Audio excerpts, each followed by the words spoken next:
Well, hello, everybody, and welcome to our presentation here on Research Makes the Case for Adult Education.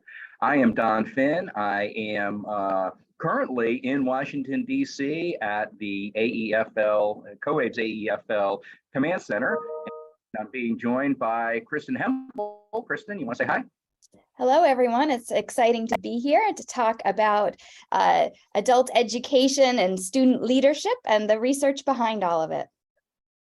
So we're going to take just a little bit of time here to talk a little bit about the initiatives that both of us direct, if you will, for COABE, but also we're going to be joining forces here very soon. So it's a pleasure to be here. Kristin, I'm going to go ahead and hand it over to you.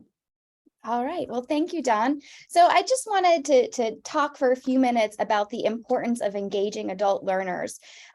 We need to do this for a variety of different reasons. One of the first ones I want to point out here is program improvement. Simply, our adult learners are the ones who know what they need better than we do. They know what's working for them. They know their communities and their neighbors, and they know what we can do to be better partners and to reach more learners. It's essential that our students, our learners, are at the table giving us that kind of 365 feedback so that we can continue to provide the most effective and efficient educational experiences for them. Next, transferable skills. When we engage our learners, they're learning things such as public speaking, collaboration, negotiation, teamwork, project planning. All of these are skills that transfer to and are valuable in both post-secondary education training, as well as in the workforce.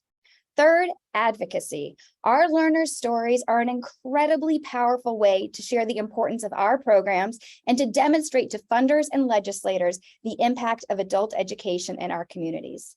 Essentially, by centering student voice, we not only help our learners succeed, but we help our programs succeed and our business community succeed. Because of that, COABE has been supporting a Students as Leaders task force, and that task force has been focused on the following purpose: to develop and support adult education students and alumni in being leaders in their communities, advocating for their families, futures, and the field of adult education at the local, state, and federal levels. This task force is composed of board members, practitioners, and adult ed alumni. So keep your ears open for additional opportunities to perhaps participate in or collaborate with the Students as Leaders task force. And by the way, Kristin, you've done an outstanding job of chairing that task force on behalf of COABE. Thank you. It's been a real honor. It's just an amazing group of individuals, and being able to help them put their ideas into reality has just been a real joy.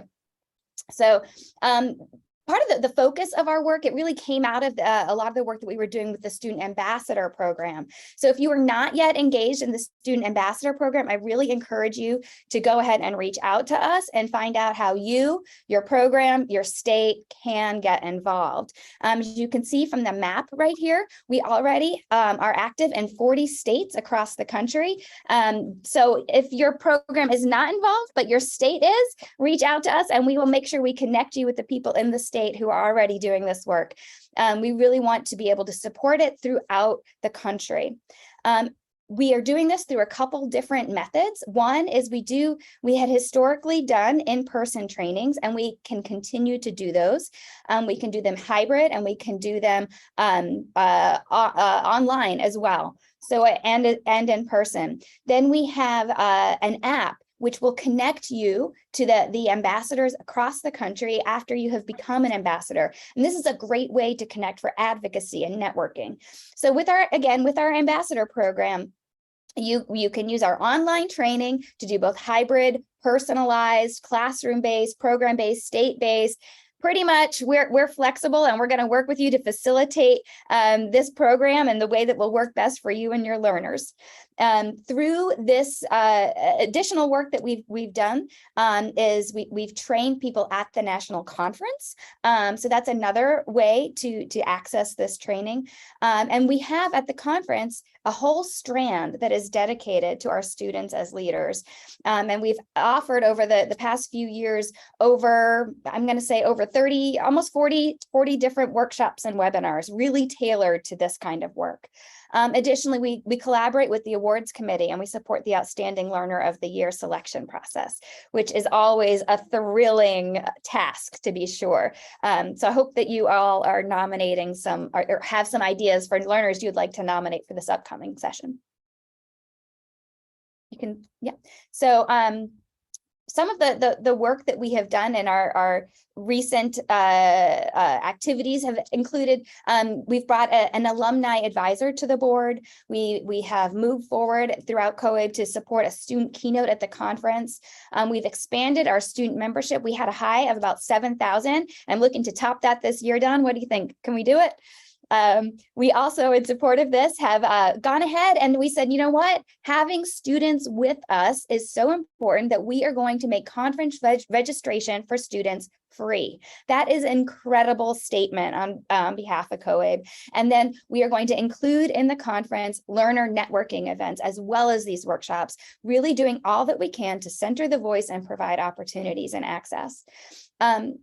We also have the Program Succeed When Learners Lead Field Challenge and the incentive grant, which I'm going to talk a little bit more about in 1 second. But I just wanted to also underscore that COABE's commitment has gone beyond the things I've already mentioned to include things such as a Students as Leaders coordinator. So there is a staff member who is there to support the work that the field is doing, to help answer your questions, to help make those connections, to do things like I said in terms of tailoring some of the program delivery models, so that we can, again, be with you every step of the way and help bring forward best practices into the field. So when I'm looking at the Program Succeed When Learners Lead, part of what we've been doing in this program is looking to how can we hold space for learners' voices and stories. And so we've done that not only through working to bring in stories through our social media, but there is a place on our website where you can submit learner success stories. Really encourage that you do that. We want to be able to highlight and really, shine the light on the amazing paths that our students have traveled and the lessons that we all have in there. We also have learners active in many of our webinars and panels, and I hope that you join us for some of the ones later this week that will really feature those stories and include whether it's our current students or our alumni advisor or others talking about their experience and where we're going from here. We also have funded innovative programming that can be replicated. So we had that incentive grant, and I'm really looking forward to having the presentation from that grant at the upcoming COABE conference. So again, I'm hoping to see you all with your learners at that conference. And then we are supporting a community-wide conversation through our journal. So the upcoming journal is going to be focused on Program Succeed When Learners Lead. And again, that will be highlighting what programs are doing and how we can do it better. But we'll get to that a little bit later, Don, right? So I think those were my slides here. Yes. Yeah, definitely. And thank you so much, Kristin. And you can feel the energy and enthusiasm, Kristin, with your commitment really to the project and to really highlighting adult learners. And so really COABE is very, very committed to telling the stories of adult learners and making sure that adult learners are highlighted in so much of what we do. And so one of the initiatives that we have currently is our adult education alumni study. This study, it has been under development for some time now. We actually we conceptualized this a while back, and during the fall and winter of 2021, we actually went through and developed a questionnaire for adult education alums. We worked with different leaders in the field, program managers, and we even ran it by various teachers and so on to make sure that we were asking questions that were that would really draw out the stories of adult learners, their successes, their victories, how adult education has really helped them. And we also were looking at not only the accuracy of the questions, the readability of the questions, and so on. So it was a team process. We had folks helping us really from across the country to ensure that we have a solid questionnaire together. So we ran a pilot study in the spring of 2022, and we actually had a total of around 80 adult education alums. 63 of those were female, 18 were male. And what was interesting is that 62% of the alums who participated in the field study were less than a year out of their adult education programs. So they're very new, very recent graduates of adult education programs, and having achieved a marker that they had set for themselves, whether it was whether it was GED or high school equivalency, whether it was English language learning, whether it was workplace, and so on. There are many different goals that the individual learners had stated that they had in this pilot study.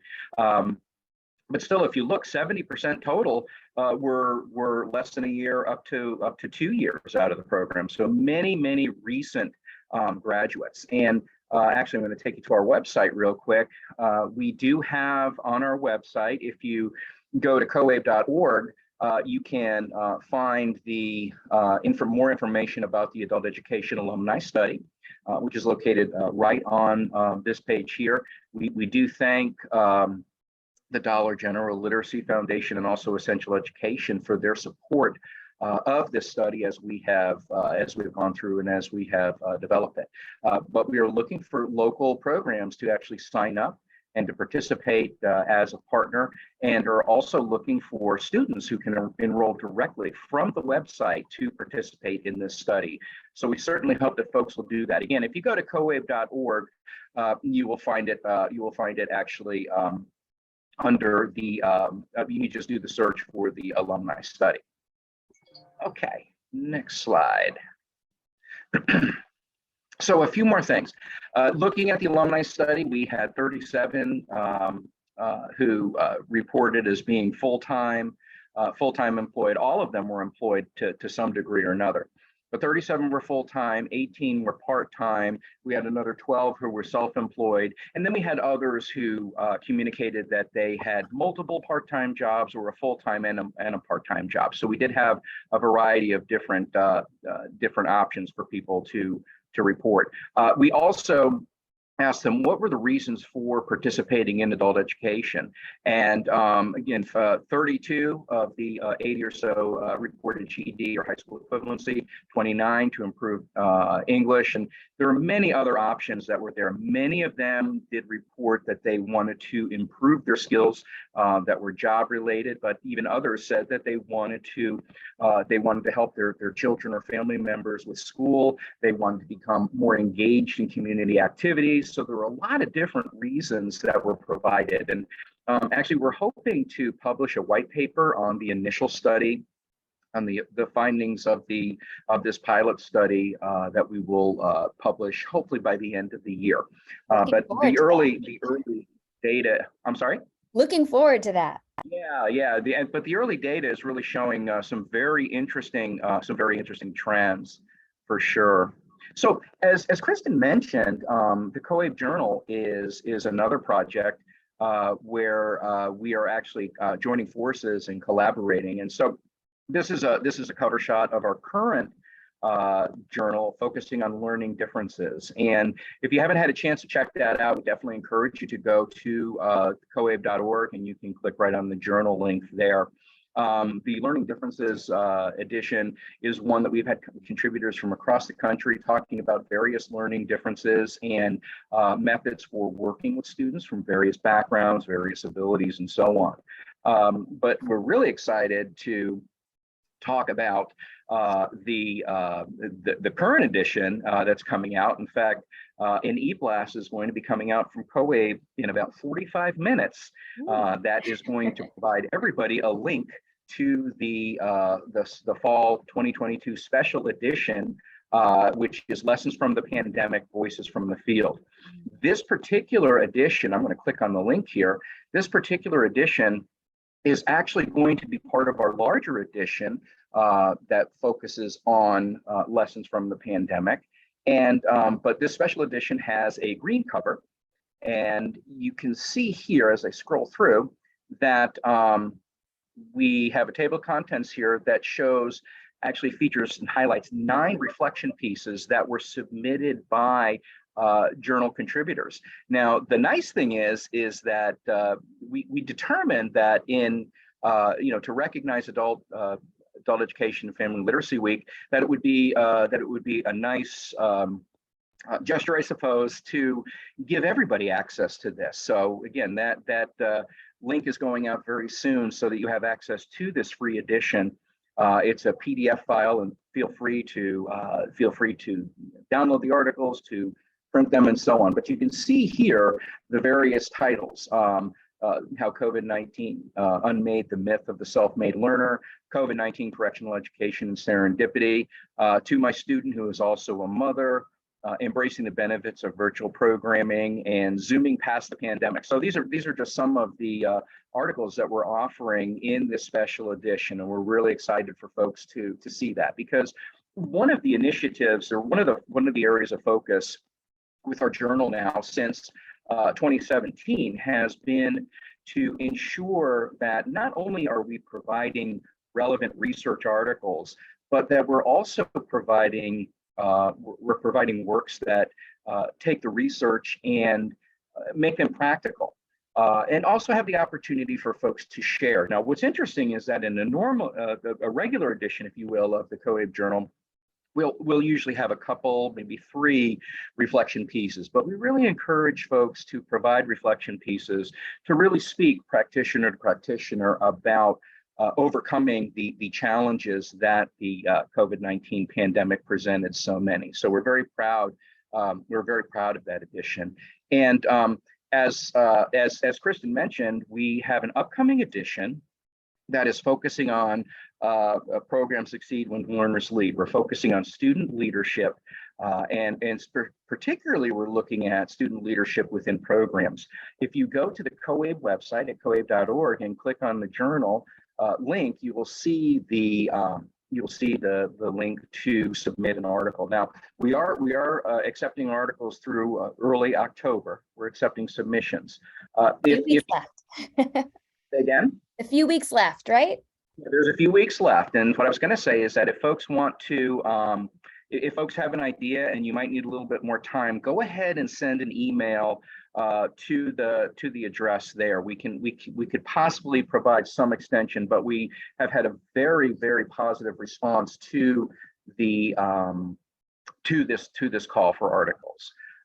So with that, I'm going to say thank you, and going to go ahead and open it up if we have any questions at all. And Kristin, in the meantime, is there anything else that you'd like to share? Anything we missed? I would just like to do one more plug for our student ambassador program. We have trained over, almost 260 students across the country, and these students really have become fantastic advocates for their programs. They are trained on how to tell their story in order to highlight the transformative power of adult education, to identify and use data to support their cases, and how to work with the team to negotiate and to strategically engage people in power. So if you have not reached out, please do so. It really will make a difference for both your learners and for your program. Absolutely. Yeah, no, that's a great point. That's a great point, Kristin. Thank you for that. Also, just let me go back and I will share my screen one more time to show you the area of the website, the COABE website, where you can submit your article. You can learn a little bit more about the call for articles here. So if you go to coabe.org and you can just click on COABE Journal, and then the drop down for the submit an article. And we have the information there that focuses in on what we're looking for. We're looking for submissions, and this is going to be published in spring. In fact, it's going to be published in coordination with our national conference in Atlanta in early April. So you definitely want to check that out as well. But you can see the write-up here that's looking for the types of articles that we are looking for, and particularly focusing on various topics. Here are some suggested topics as well. So again, you can scroll down through that. A couple of things to point out too, I'm going to go up just a little bit, is that we do have author guidelines, and we also have a journal style guide that we want to be sure that you're looking at. before you submit your works. And you can click on the submissions guidelines for a little bit more information, which are down here. And we have different instructional practices, original research, theory to practice, innovative and effective integration, and then reflection and review essays as well. So you can go to submit an article, and it will provide a drop down for you there as well, where you can upload your articles. And I'd like to underscore that we're looking at leadership in all of its formats, right? So we're looking at student leadership in the classroom, we're looking at it in your program, in your community. But so we want people to cast a wide net and really share both the practices and the procedures that have been put into place to support and develop and sustain these kinds of activities, as well as reflections on the impact, or research and data on the impact. So we're looking at the whole spectrum here, and really excited to hear what's happening and all the creative ways that you all are doing it throughout the country. Absolutely. And well, with that, it looks like we're near the end of our time. So I want to thank everybody for joining in. And again, if you have any questions about the COABE Journal in particular, we have an email link where you can send questions. But we definitely encourage folks to take a look at the submission guidelines, and if there are other areas that we have specific calls for articles that go out, and different themes that we have. We publish the journal 2 times per year, according to different themes. So if you're interested in that, just stay tuned for that. If you're not already a part of our email system, you definitely want to get on board with that, so that you receive our e-blasts, where we have a lot of helpful information that comes out about various COABE initiatives and so on. So anyway, with that, Kristin, thank you so much for tag teaming with me on this, and we thank everybody for tuning in. Thanks. Can't wait to hear from you all. Yeah, take care.